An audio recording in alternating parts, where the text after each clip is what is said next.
Good evening. My name is Patty Krogan, and I am the board chair of the Jewish Federation of St. Louis for about an hour or more. I want to thank all of you for joining us tonight at our 114th annual meeting, and we extend a very warm welcome to all of you and to some very special guests whom I'd like to introduce. Assuming that everybody found a parking place, Representative Jill Schupp is here with us. Jill? Not yet. County Executive Steve Stanger's assistant, Barbara Fraser, is here with us tonight. Thank you, Barbara. Our former Federation CEO, Barry Rosenberg. There's Barry. Hello, Barry. And later this evening, Mayor Slay will be joining us outside. And now, before we begin, it is really my great honor to ask my rabbi, Jim Bennet, of Congregation Shaare Emeth, to lead us in an invocation.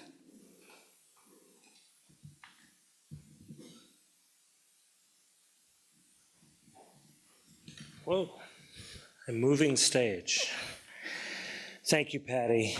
I'm truly honored and excited to be here this evening, celebrating with our Jewish community as our new year is almost about to begin. I'm also honored to be here to celebrate all of the amazing accomplishments in this community, especially to thank Patty Krogan and those who served with her in leading our community with wisdom and patience during these past 2 years, and also to honor Harvey Wallace and all of those assembled who will be installed this evening as the leadership of this community. When I first heard that the theme of this evening's celebration was to be called Get in the Olive Groove, frankly, like many of you, I think, I didn't really know what that meant. And I thought to myself, how can I relate the words of an invocation to this idea? But then I remembered that the prophet Jeremiah compares the Jewish people to a leafy olive tree, fair and with goodly fruit.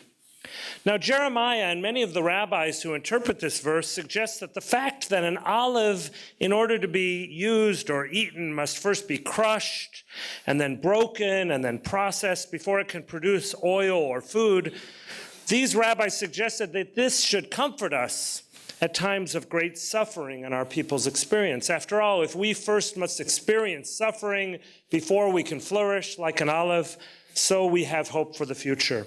Others suggest that the fact that an olive tree has leaves in both summer and winter is a reminder to us of our ever-renewed presence in the world.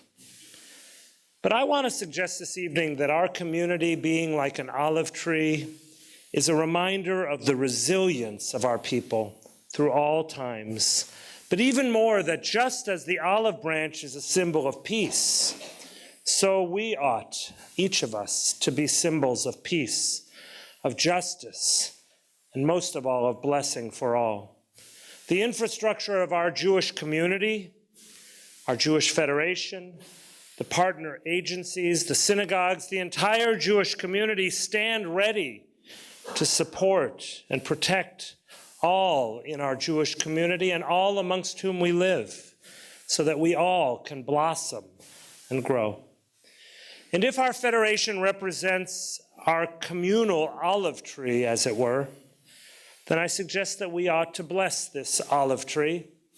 We ought to say words of blessing. And so I invite you to say with me, Shehechianu, Baruch atah Adonai, Eloheinu melech haolam, Shechianu, v'kiyamanu, v'higianu, lazman hazeh.